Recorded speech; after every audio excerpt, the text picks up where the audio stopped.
On this episode of the Soul Twin Stars podcast. Forgiveness is not forgetting, it's releasing. We only could go so far with our healing with the knowledge we had at the time.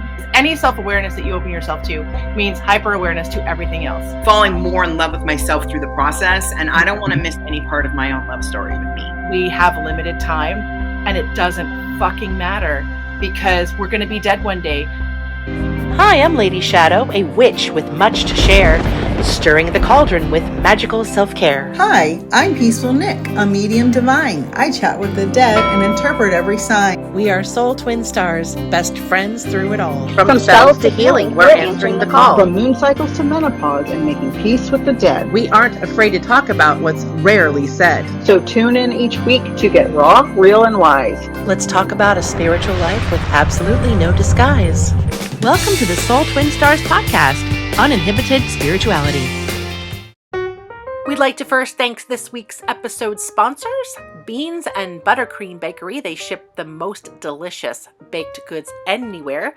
Follow them on their Facebook page, Beans and Buttercream Bakery. Also, Abernathy Photography, serving Western Kentucky and beyond, specializing in digital photography, weddings, and so much more. They now also feature drone photography. You can book them at abernathyphotography.com. And lastly, if you find yourself in Westchester County, New York, just north of New York City, Fino Restaurant in Croton-on-Hudson, New York, serves the most delicious, authentic Italian food. That's Fino Restaurant, Fino. And now, back to our episode. Welcome to the Soul Twin Stars podcast again, and we are in full celebration mode because we have an awesome guest, Aunt Jen, self-love expert. Once again, this is her first time joining us on our video podcast. She is amazing, everyone. We're going to talk about some great shit tonight. Welcome, welcome, welcome. Nicole is flying in on her. I'm still on a UFO. I'm stuck on the UFO. Her staying flying disc. Yep. Auntie Jen, how are you flying in today? I am just flying in on myself. Nice. High on your self-love. Awesome. And I'm sliding in on one of those Aurora in the background, everybody.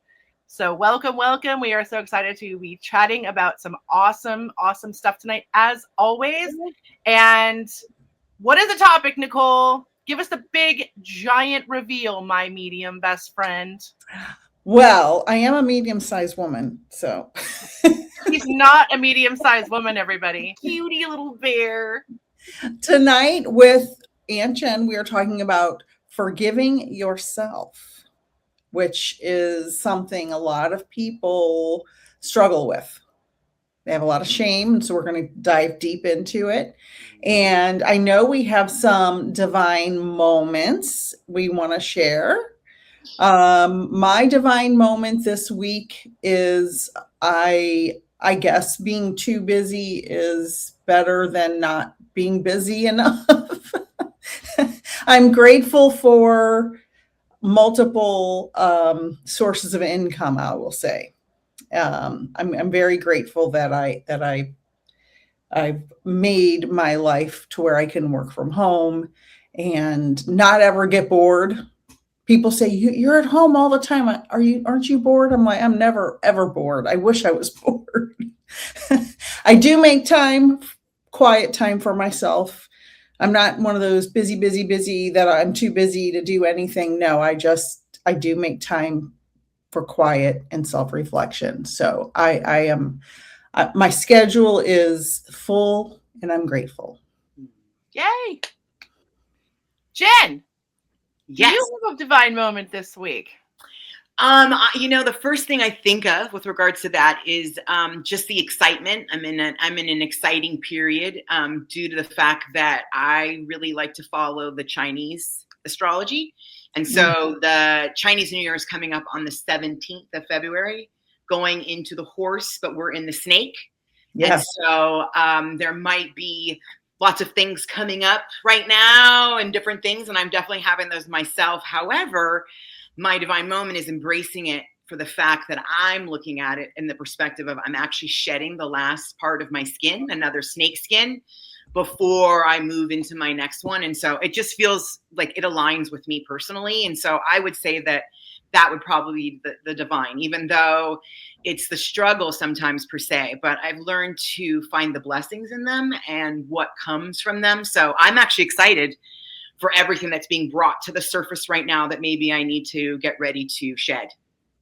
I love that. Yeah. And like you all, same thing. I'm trying to finish out January, which is about, any day now. We're about done with it. And I have this long to-do list of things that kind of carried over from 2025. And I promised myself that it must be done before February 1st as well. So like you, I am really pedal to the metal on getting everything done. This week has been super productive. And we went through a snowstorm a couple days ago, which was crazy. And that actually gave me a lot of time to work on things because I couldn't leave. I couldn't be distracted by going out or, even taking my 30-minute walk or getting to the gym. Couldn't go anywhere. We were socked in by 25 inches of snow. Wow. So now it's all cleaned up and everything, but it was insane. I mean, there's a lot laying around in the yard, but at least we can, we're mobile again.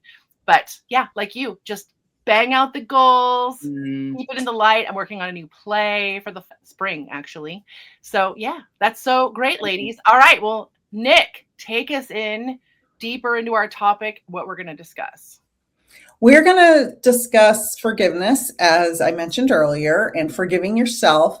And Jen, being a self-love expert, this is why I believe this is a perfect subject for us to talk about. Self-love and forgiveness and forgiving ourselves for things we may hold shame over.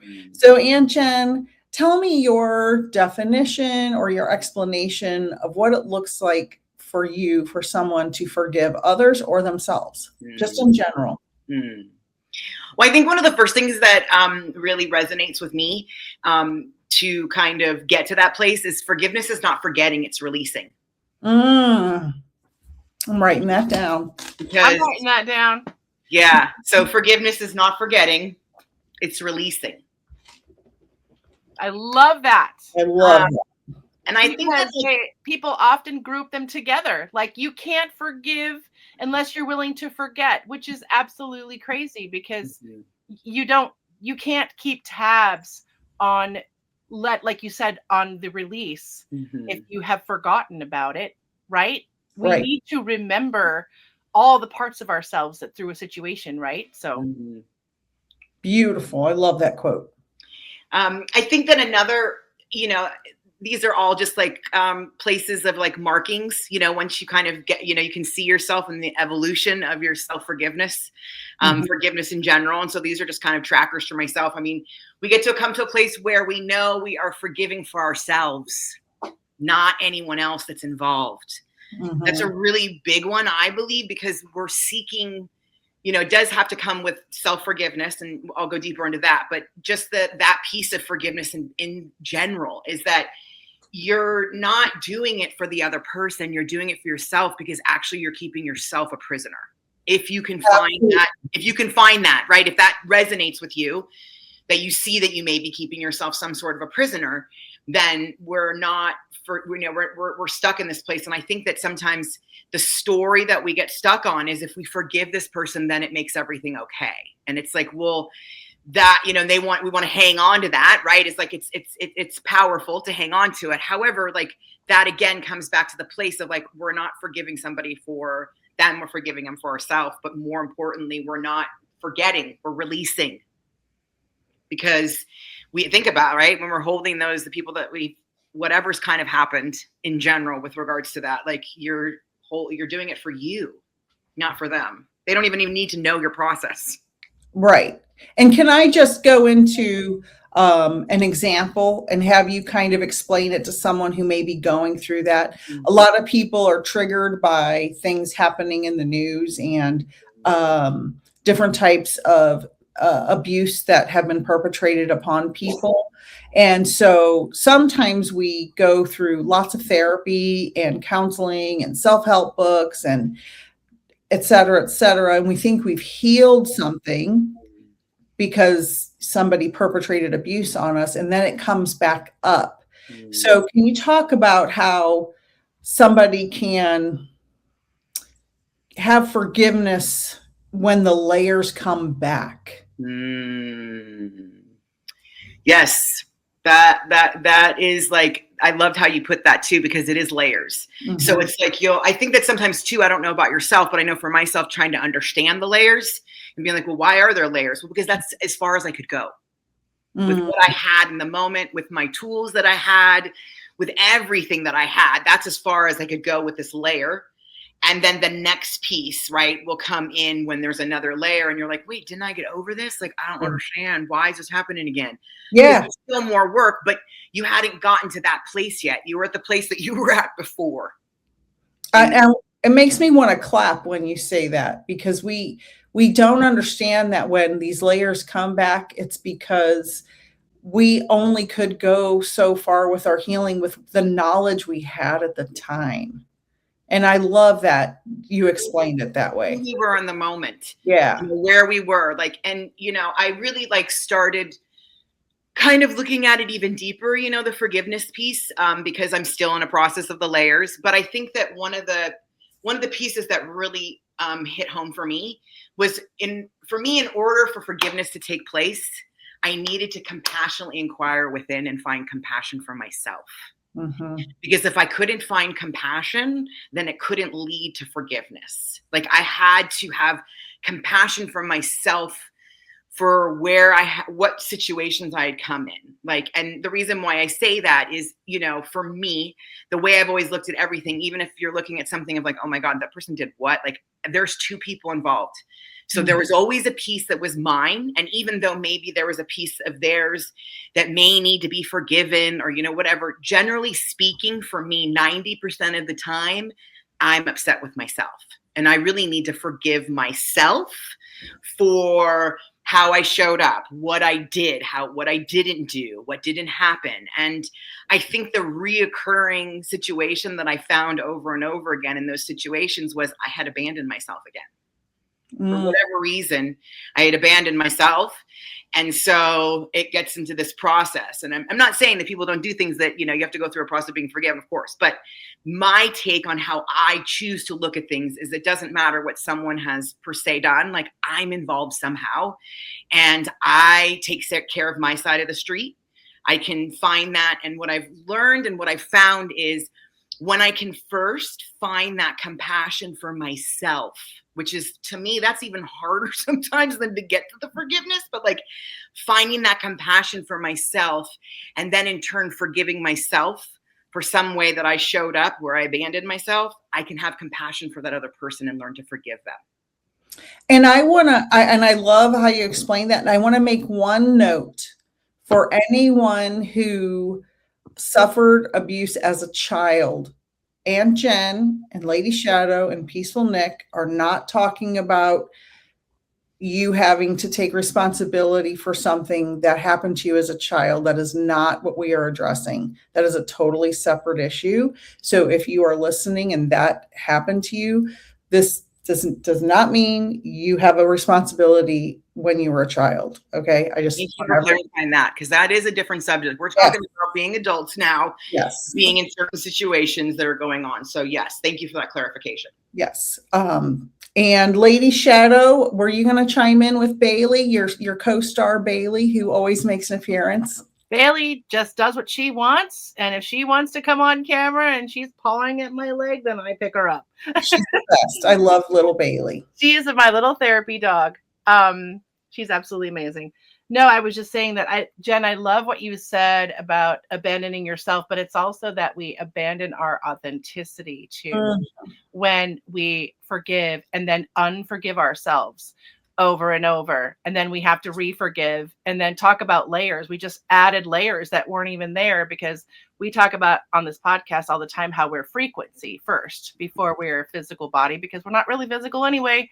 We're secondarily sort of physical because atoms are 99% space and we're made up of 99% atoms. So we are frequencies. So it's really the frequency that we are changing in our bodies and when we forgive. And sometimes, like you just said, there might not even be a physical relationship or physical words that were exchanged to create a situation that requires forgiveness from either end, right? Because there are these perceptions that people carry about us that we are not responsible for, but yet we feel we have to forgive ourselves for the idea of who we are in somebody else's mind that causes the friction in their mind about us. And so we're sort of innocent bystanders of a situation that is really someone else's to completely carry. And I know that you're such a big-hearted, wonderful, self-aware person that you will say, I will take my part. But sometimes there is not a part. It's literally about someone else's perception about you. And that still requires the same amount of forgiveness in a situation that would require your participation in it, right? Mm. So as frequency beings that we are, how would you say, Jen, that we forgive ourselves for the drama or perception that someone else has created about us where we don't really have a part, but it feels just as betraying as if there were a circumstance that legitimately we were involved with? Because we can all sit here and talk about somebody who has misjudged us, right? And that leads to a whole basket of behaviors around the way we're treated, out of a misnomer, right? So how do you go deeper, and how do you forgive yourself for something that once you're aware of it, somebody else's perception that's not even yours? Like, I think that my first instinct is to just think that, like, you know, how forgiving myself for giving them so much power over their, you know, over their, whatever that kind of is, you know, learning to forgive myself that this person meant so much, that like their power was, you know, so, can't think of the word I'm trying to think of right this second, but because I got caught up in what I'm trying to answer the question. So I would say that answered it right. Like, that was my first instinct, is just that it's really about forgiving myself for the part that I gave too much of my power away to what the other person's opinion of me and or what it needed to look like. We do that every single day. If you get a troll, you're out in the world, somebody misjudges you, says something nasty as a complete stranger, but yet it can still stick with you. You know, even though you did nothing wrong, or like I know Nicole has risen above so many times and said, well, you just go ahead and have a nice day. You can believe what you want to believe. And though she meant it fully, it's still going to bother us, you know, that somebody, a stranger, will step on our toes, or a family member, again, who hasn't been in touch with us for 20 years can presume to know everything about us and who we are now and decide that they can throw their 3 cents in the ring. And generally that's more of a reflection of themselves than of us. And so we get to be in a place where we can also witness that. But when we're, it depends on where we're at on the trail. You can't always identify it that way. And so it becomes so much more about me, right? And how that's being affected. And so I think that it's also like really forgiving yourself for like wanting to be better and do better and be at a different place than you're at, than where you really are in the moment. Yeah, I agree. Trolls can, I remember one day I got attacked. I was on a Jeff Mara podcast, and it was almost instantaneous. There were thousands of comments, and it had to be a bot farm, because they all said the same thing. And it really affected me. But other than that, I don't really get, now that I'm 55, I really care less and less and less about what anybody thinks, right? Because of Aunt Jen said, it's about them, friends, family, trolls, whatever it is. It's about the other person and their perception. And, you know, I am a triple fire sign. So my F's that I give about people's opinion of me get less and less by the day. So that's part of my self-love. That's part of my self-love. And it depends on where you're at. So some days, some days we can take it a little easier. Yes. So that's when I'm usually having to, you know, compassionately inquire within. Okay, what's going on, John? What's going on? Why is this affecting you so much? What is this really about? What is it, you know, because other times when it's like, yeah, we have thicker skin And so that's just saying something else. At least for me, it feels like I'm in a different place. Mm-hmm. So then when I do get really affected, that's when when I can get there, right? Because it's not Right. like natural, like, all of a sudden every time I'm like, please, no, I fall on Yeah. my face all the time. It's how you pick yourself up. And so then there'll be the times I'm like, why is this bothering me so much? Like, or maybe it's something, maybe there's something you notice it's a regular pattern with certain people, and you'll witness and watch how it shifts. That's just showing your growth, but we want it to happen everything to happen so fast.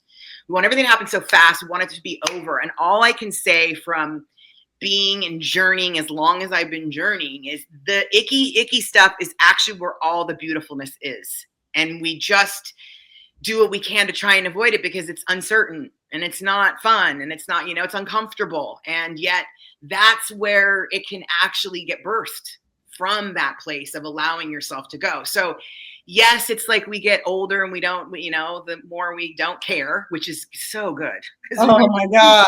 Friends for so long. So, right. I mean, I've known you since I was 13. Like, you think people were bothering me when I was 14 years old? Like, right. It's like, so there's that piece too. It's not just like so simple. It's like, I think the more that you become more comfortable with yourself, the more you actually love and know yourself, the more you can actually see all of the different things that are being thrown at you through other people and yourself. I mean, other people might do stuff, but I mean, I do some doozies on my own, like, of whatever I created in my head. And so then it's like, talking down kind of a period of like, what's going on? Compassionately inquiring. Why are you feeling this way? Okay. Right. So I've noticed too that over the years since, first of all, I'd like to say that I think we're all very empathic here. So things are going to affect us a little bit deeper than the average person, because any self-awareness that you open yourself to means hyper-awareness to everything else, right? And so we have to learn to expedite, right, the filtering so that it doesn't get to a harmful place or spiral. I remember being like in my 20s when I knew you ladies, the slightest thing that would be upsetting, sometimes it would take me, a week or two to process, right? Because I would feel like, oh my gosh, I hate when people are upset with me. And I want to feel okay about that. And the processing time, even though it was just as deep and went through just as many self-love and self-care filters, only maturity can kind of speed things up for you sometimes. Yes.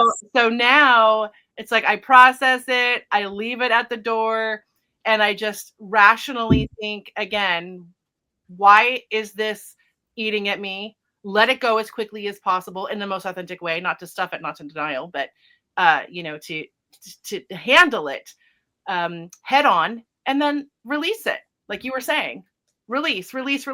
And the more we release, and the more we are in the habit of releasing, I mean, then everything that comes our way in this world that is uncomfortable, including big circumstances that require forgiveness, and even in the moment, forgiving ourselves for even over processing or stressing about it, is the key, right? It's expediting the response so we don't live in that space more than we have to. Yeah, that was beautifully said.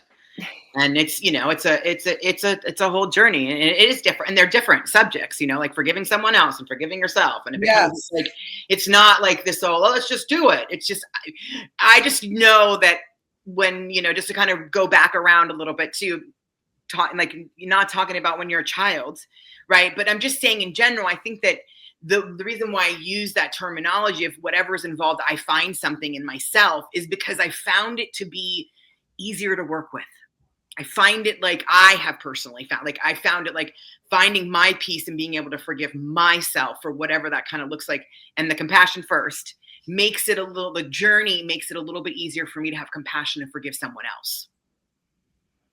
Right. And I wanted to ask you about something you said earlier, people telling themselves a story. And I love this. I love this part of the whole subject, because everybody does it. Some people do it about everything. Some people do it about some things. There's a range of 100% to 1%, right? And it changes throughout our lives. And can you explain to the listeners, what does it mean to tell yourself a story and to identify with that story as a person? I'm just thinking of a situation, where I thought someone had done something, right? I had my own story. Like, I'd seen something and I'm like, oh, that's what that is, right? And I stayed in my story. I got plenty of people involved in my story too. Oh, do you know my story? Oh, let me tell you what happened. Well, do you know my story? Oh, let me tell you what happened. And then you tell someone else the story and they're like, I don't think that was what it was. And you're like, what? And then you're like, and then for just that brief moment, you allow yourself to see the story in a different way. And you're like, oh, okay. But it was like, what I see from that, or like where, like, for whatever reason, during that period of time, that story was what I needed. I needed to believe that story. Like, it gave me some kind of, it was just giving me everything. And then I literally lost everything, right? When you hear like, that's actually not how I think that went down. Not minimizing, right? There's still some truth to it, I'm sure. Right. I also get very, I'm kind of going in another subject because it works with me. Here we are, these energetic beings. And so it's like someone could say one thing about a story, but I feel something very different. Like, you can't, that is definitely something that's also, because it can be a struggle, because someone's words can be saying one thing. And it's like, I'm actually very intuitive and I know that it's actually not. So I'm just saying, it's confusing, right? So there's definitely been both.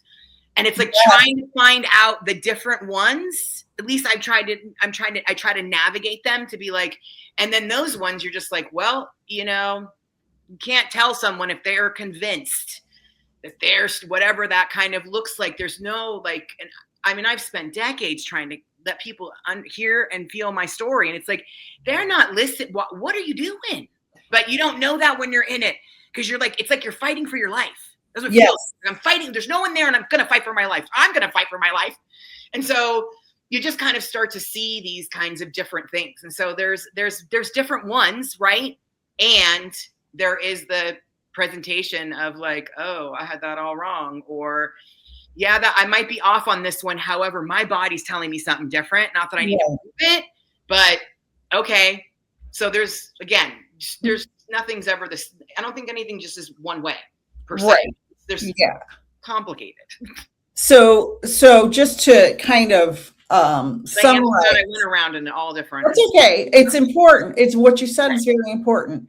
Just to summarize, if I had a friend named Sally, okay, and Sally was talking to Betty, and I overheard a part of their conversation, but I misinterpreted what they said. So I told myself a story every day for a week. They said this thing about me. They were talking about me, and I'm spiraling. Betty and Sally said all this stuff about me, and they don't like me, and they think I'm a bad mother or a bad wife or a bad friend, whatever the story is.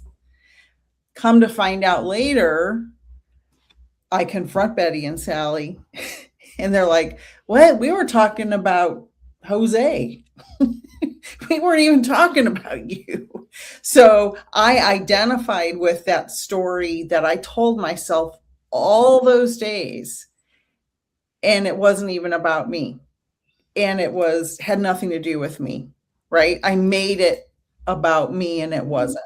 And so communication. It becomes like a program.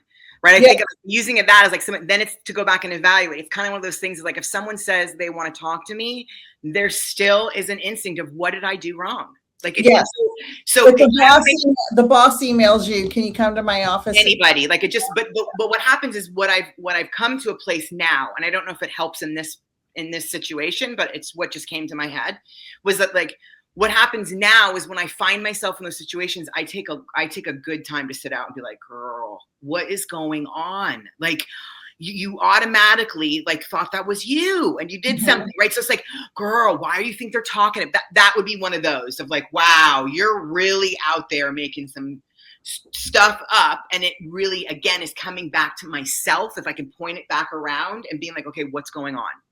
What's happening? Why is this your usual, right? It's a usual pattern of mine, right? If it is, and then you start to become aware of it so that the pattern can shift. Right. Yes. And that's the whole point, right? You have to shift and grow and be like, oh, that's where the sitting with yourself comes in. Why am I reacting this way? Why am I judging this way? Why am I telling myself a story? Why is this important to me? Lady Shadow, do you have anything to add to that? Yeah, I love when we are aware enough in a situation, like Jen was saying, when to take responsibility and when we're obsessing about something that's not ours to carry at all, because like Nicole said, it wasn't even about me. But when it is about us and we go into the stupid loop of reliving it over and over. So the more people we talk about it with, right, even though we're trying to process it, but sometimes we over process and we talk to too many people about it, and then we relive it all over again. We're reliving it, and it's almost like the world tells you to process like this so that to keep you in the loop. Yeah. Right? It's one thing to vent once, but it's another to vent to 20 people and to relive the pain of it 20 more times. And I know in my mind, sometimes I have to go back over something over and over just to, as like a virus scan, make sure I didn't miss something, or was there something really my fault, or why is that person acting like that? I can't figure out the rationale for it, instead of just like, I don't even need to know the question, because that's their process, right? That's their brain, it's their experience. I don't have to hand walk them, nor do I have to understand it right through something in order for me to understand it. And like you guys said, let it go. So I feel like also when we're working through something, that there's the over process of every time we talk about it, got to relive it. And so that's just not necessary anymore, especially in my 50s. It's like I could vent to something big happens. I could just call Nicole and vent once and I'm good. And it's like, but in the old days, you know how it is. You want to tell 20 friends, like I said. Oh, yes. Oh, God. And now it's like, to both of you 10,000 times. Right. Probably. It's like, what a waste of time. Like I could be doing so many other better things. And so you realize also, because I think times, the perception, isn't it scientifically that it speeds up, the sense of it speeds up as you get older. And so I feel like my hours, my full 60 minutes is really like a 40-minute hour, because time just moves so quickly. I'm getting too old to want to waste time on loops, programming, reliving, or obsessing about things, because I realize that I can just catch it the first time, forgive myself, forgive the other person, or open that line of communication, get it squashed, and move on from it, And I want to say, sometimes even amongst friends who've known each other for 30 or 40 years, some things just come down to just a misinterpretation, or a simple miscommunication, or like sometimes I don't remember what I said exactly. And then there could be a whole thing. And as long as your friends can communicate clearly with you, you can clear it up and it's no problem. So that there's always that, as long as your friends can do that. And we've all in the world been guilty of, oh, I messed that up, right? I didn't handle that right. And that can make you, I want to talk to something Jen said earlier, makes you a prisoner. So when you become a prisoner of your story and you identify so deeply with whatever your story is, there's so much shame around it. So how can we move from being a prisoner of our story and having shame for ourselves into the process of unloading all of that garbage that we put into ourselves, right? That part is us, right? The shame, the story, the identification, the being imprisoned, that is our responsibility. How can we unpack all of that? Can you go kind of step by step through what that process would look like? Yeah, I mean, I think it's also very individual, because just like you and me, I mean, I think about us, like we're very different. I mean, we are. And so we do things very differently. I do think that getting it out is important. I personally really like, giving recommendations of like writing.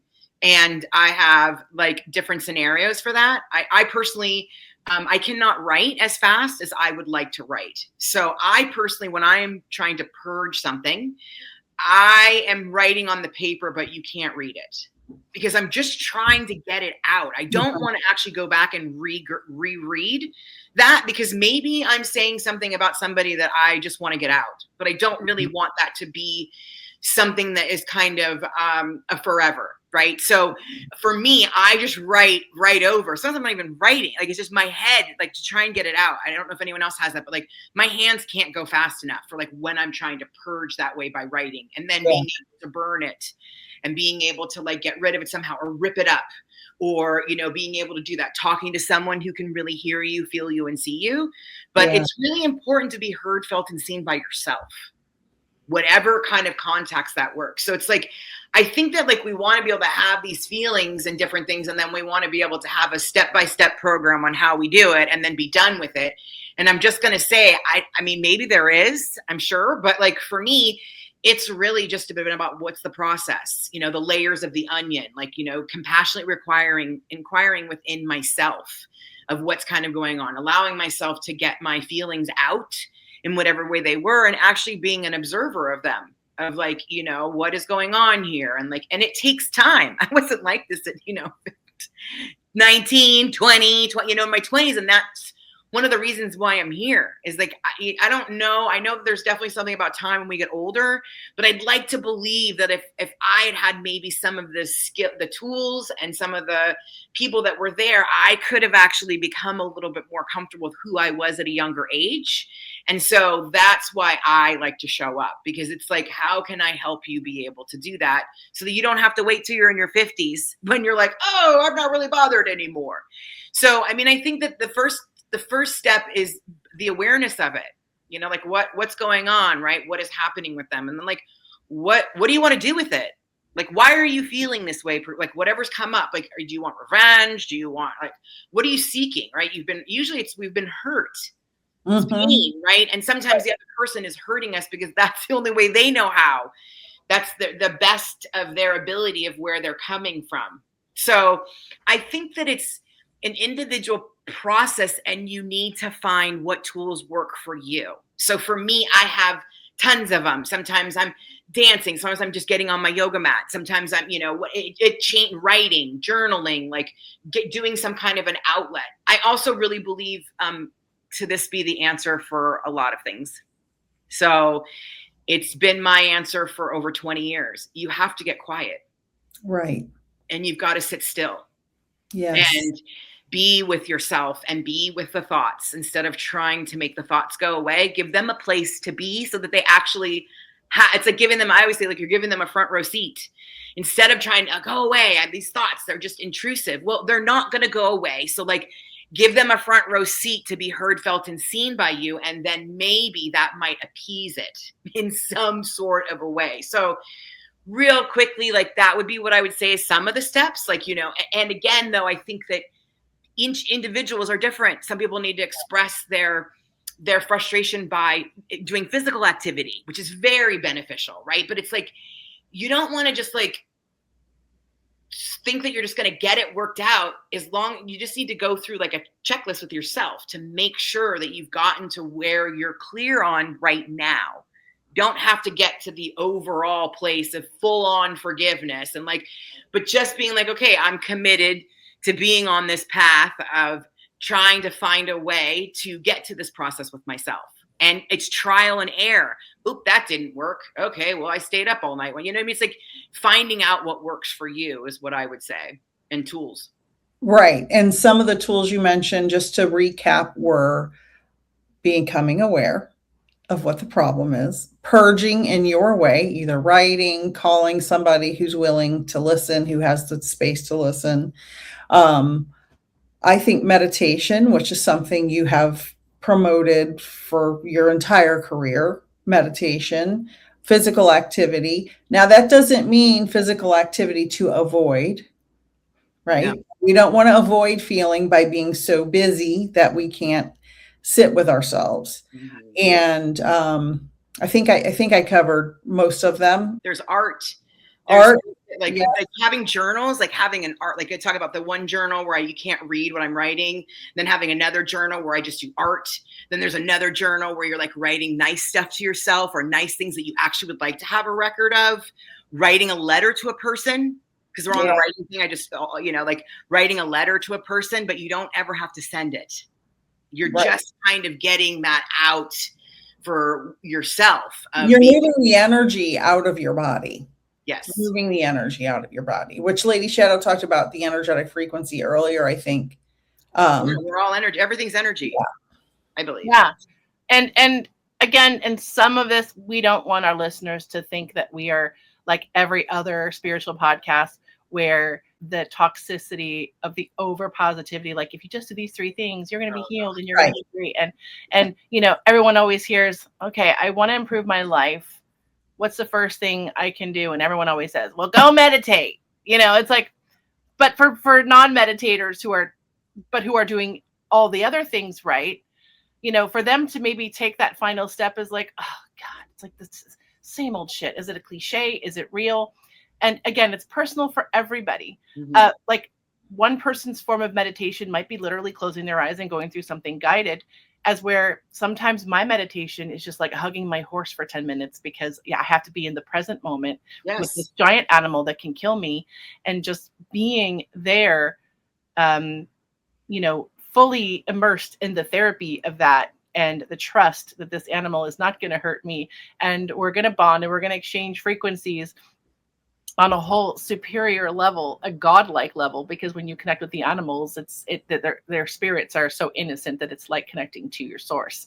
And so for me, like just hugging on him and, starting with something so simple and tactile as that can take you to the other places that you might naturally be led. But again, if you start with your authentic self and say, hey, what is it that my authentic self needs right now? Mm-hmm. And it might be just something as simple as not going to these, because for some people, the 8 steps to spirituality is daunting to even think about. Like to think that I have to go from a non-meditator to closing my eyes for 30 minutes and shutting out my thoughts and pretending I'm floating in space. Like I get that is intimidating for people, right? Absolutely. So I love that we can talk about more practical ways to connect with our higher selves, a baby step at a time, until we're ready to maybe get there. Like my husband is he's so conversationally open and authentic too, and he's an acts of service guy, so he loves to connect with, like he went and shoveled snow when we had the storm for like 3 hours straight, which is crazy, which is dangerous, right? But that's what, that he gets on a thing and that's what he does. And that's his higher self saying, I want to be of service. I want to do this thing. And he'll cook and he'll clean and he'll sit with me in the hot tub and pontificate the ways of the world in the spiritual realms. But then like when it comes time to closing his eyes and actually going into a meditation, he's like, yeah, that's one place I can't connect yet. I can connect to every other part of the earth, to people, to myself, but I can't set my mind still enough to take that final step.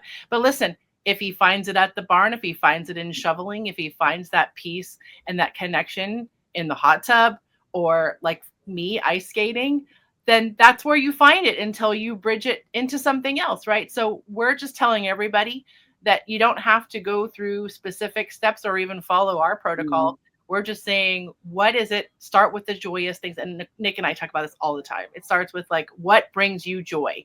Yeah. What brings you peace? Do more of the thing that brings you peace. And if you want to branch off into that, as you experience more peace, you'll be naturally drawn to other ways that bring you peace. It's really that simple. Like there's no certification protocol to become a spiritual person.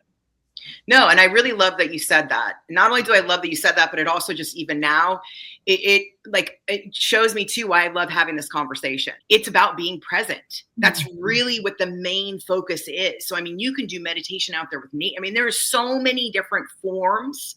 There's so many different ways. So I am so glad that you brought those up, because those are things that I believe you add to the sitting with yourself, like, I mean, people like, think about it. Like we're so into our phone one of the meditations that I used to do regularly is anytime I ever walked my dog, I had nothing but Moksha. That was it. Like, and I was present because I had to watch her because that girl was going to eat something. She was going to do something. And so there's no time for me to be like, oh, Lemmy was like, no, this is my time with her. And I want to make sure, and she wants to sit there and sniff for 5 minutes. That's actually great. Like people will try and pull, no. She wants to sit there and sniff for 5 minutes. Like this is what she needs to do. And so I'm going to stay in this moment. Okay, now we can move along. And like, so to me, that was a form of meditation. Yeah. It really, really was. Like, and I think what you're talking about with Chris is like, those are forms of meditation. Like sitting there, being in that, like that is purely and clearly like being in the present moment is what we're trying to gain. And I totally understand about like, oh, I can't sit down and do this. That's one of the reasons that inspired me to be a meditation teacher, is because of the misconception. And I only say that because of my own misconception of what it was supposed to look like. I think that I'll just say this and then we'll wrap this back around somewhere else. Like when I started meditating and closed my eyes, there was nowhere to go. I couldn't avoid myself. And personally, I took that on as like, well, here we go, girl. There ain't like, that's it. And so there's definitely, everyone has something, right? It's like, oh, I don't want to do this, or they'll have a different response to that. Like, so for me, it just became something that I didn't avoid. It was a job too. I was in a job where I literally like had to meditate, like, and be able to talk about it. And so it was like, okay, well, I guess we're doing this. So granted, if I hadn't been in that situation, would I still have the same outcome? Maybe not. Like, so it's just that what I learned from this experience of 20 years of just sitting with yourself when there's nowhere to go and having the thoughts that maybe are even repetitive, but you're giving them a place instead of having them. Because we have the thoughts repeat in the same day, the next day, like, and so there's no right or wrong. It's finding what works for you to keep yourself in the present moment. I try to adapt one phrase, which is just 2 words from the Hall & Oates song, which was a side to Private Eyes in the 80s. Oh, I remember that song. Unguarded minute. Whenever I'm walking on ice, which is a lot recently, it's like ice everywhere around here. If I'm walking through the house and there's a dog toy on the floor, I'm thinking, guard your minutes, guard your steps in a good way, in a spiritual way, like the light, right? Because if I have to stop and just be cognizant of my movements and not just fly through quickly, just in a frenzy, that's where accidents happen. That's where falls and mistakes are made. So I protect my minutes and my moments, right? And just reminding myself of that phrase, it's so funny, like random parts of the day where things might get a little treacherous. It surprisingly snaps me back. Like if I were going into a little meditation to, nope, I'm not going to allow an unguarded minute, because minute is all we have. This is all we have is this minute right now. Right. And and it's precious. And so I want to guard it. And so when I'm cognizant of saying that to myself, especially when I start to become in a hurry, because, oh man, in my 20s and 30s, when I lived in Manhattan, it was run, get up the stairs quick, get through the next room fast. Let's grab this, boom. Like everything was such a race, and I don't know if that was part of living in the city where I felt I had to race around physically, mentally. And since I've moved up just outside of the city in a little cottage on a little bit of land, I feel like I can really take the time to enjoy nature and walk down the path. Even if I'm in a hurry, I'm going to walk slow down the path to the car. I'm not going to fall. I'm not going to do something stupid. You know how many times I fell on a New York City sidewalk because I was in too much of a hurry? I mean, it's like probably about 6. I almost broke my wrist doing it one time, and I had a glass jar in my hand. So I realized all I got to do is slow it down. And that's the whole point, right? Is just slow things down for yourself. Take a little extra time. Not everybody has to send a text response right away. Right. We don't have to rush out the door. If you're already running late, adding more rush to already being late, again, is just like asking for abundance to come in when you're stressed. It's just doors are shutting on you instead of opening because you're in a fight or flight response. So anytime we can get back to the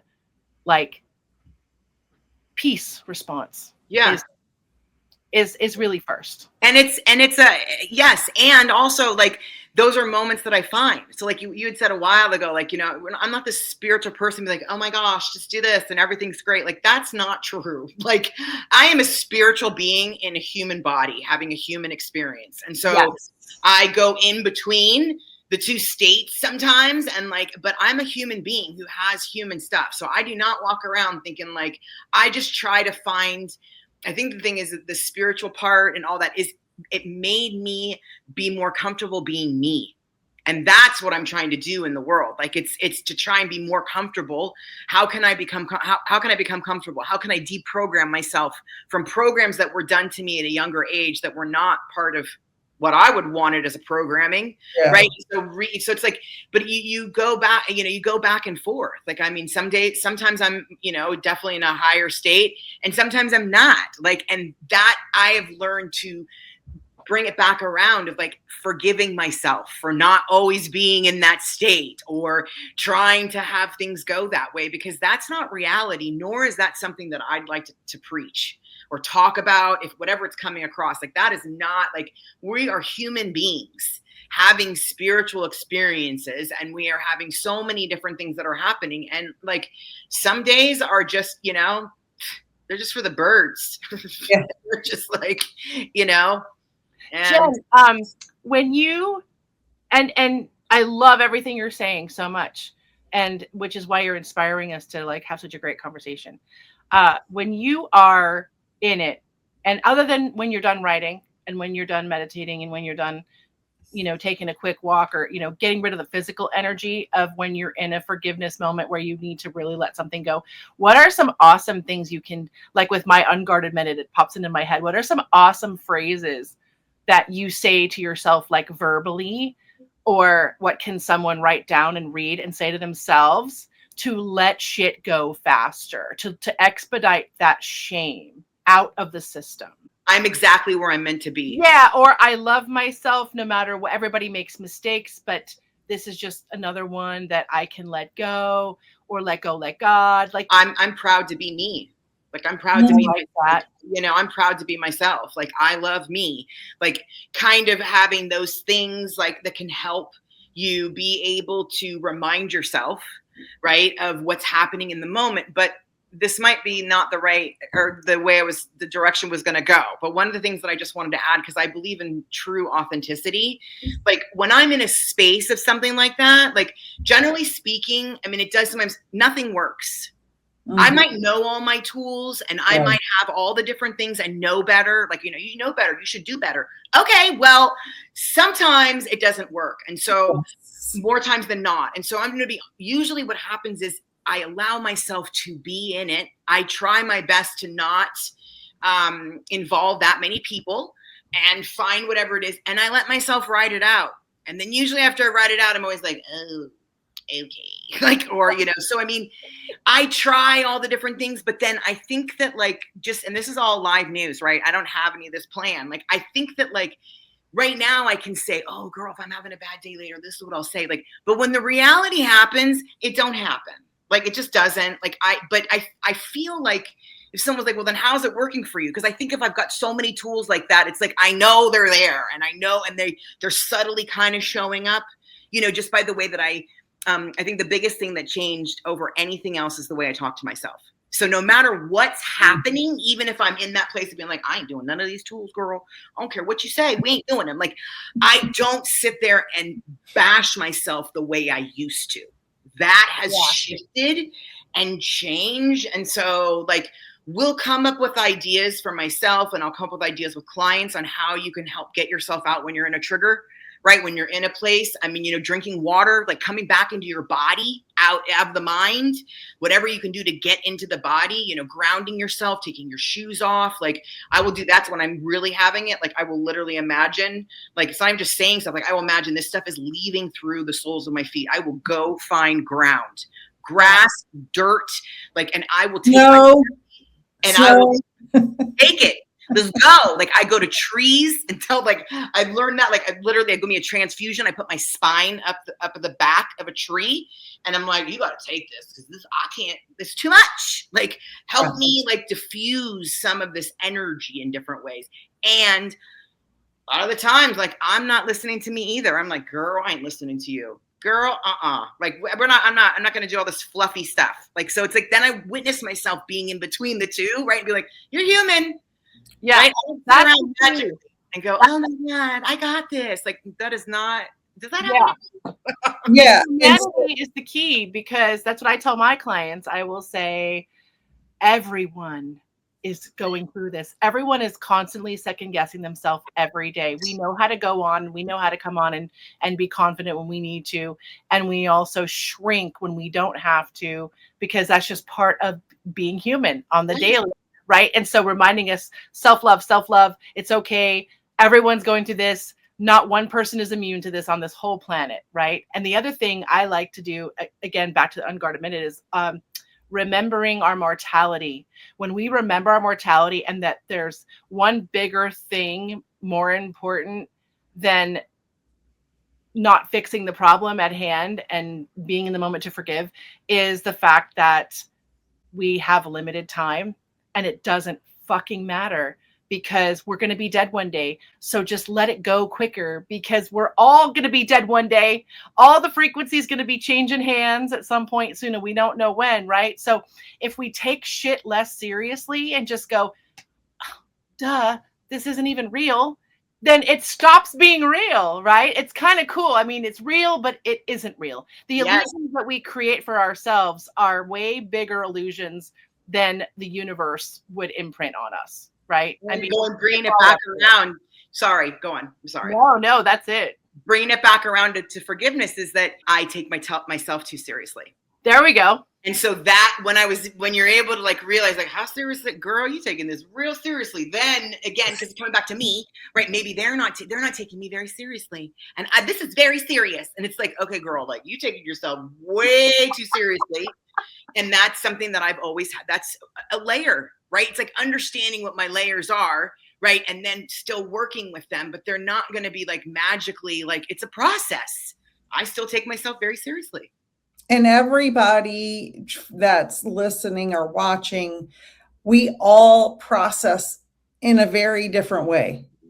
Sometimes I'm having a pity party and I just need to cry, or I just need to watch Netflix all day, or I'm just mad or hurt, or who knows what the emotion is. And some days I'm like what Lady Shadow and Aunt Jen said, I'm like, this is all fake crap, and who cares? Why am I even worried about it?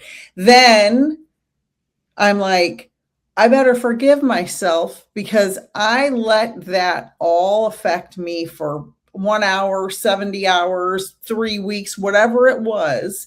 And then I have to go through that process of, I wasted so much time when I had so many other cool things, like Lady Shadow said earlier, I could have been doing instead of wasting time on this. And that brings us all full circle to self-forgiveness, right? Forgiving ourselves for, as Maya Angelou said, when you know better, you do better. We have to understand we aren't born with a manual in our brain that tells us how to navigate our crazy families, whether they're biological or we are put with them, and the world. It's a learning process, and we all have to be gentle with ourselves and stop being so hard on ourselves. We were not implanted with the instruction manual of how to be a human on this crazy earth. Mm-hmm. And giving yourself, like, I love how you said that too, because like giving yourself permission. Maybe you were raised where you weren't allowed to sit around ever. And so when you're trying to process something, that's what you want to do, but you're not allowed. So it's like giving yourself permission to not do anything and just be, and let the process be what it is. Mm-hmm.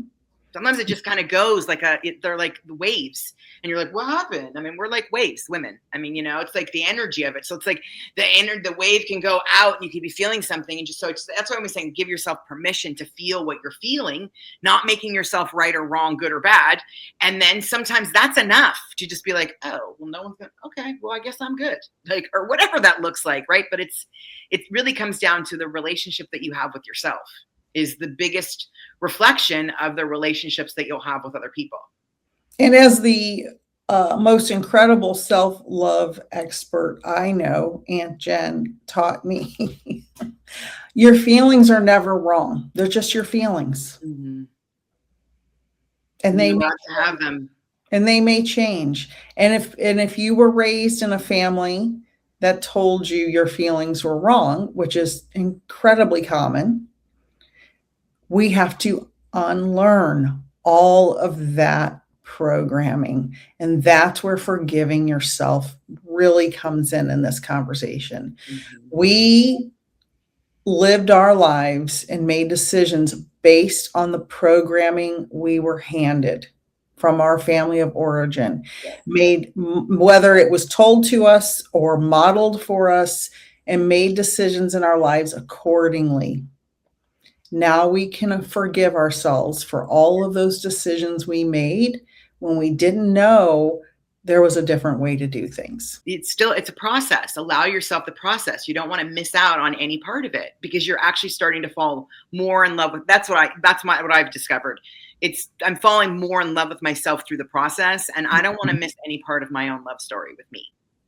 I love that so much. So good. Ladies, this has been an incredibly enlightening and wonderful conversation. And Aunt Jen, I'm sure Lady Shadow and I will be happy to have you on again. Please, there are so many more subjects we could delve into, and I think we have another one, but we're not gonna say it yet. No.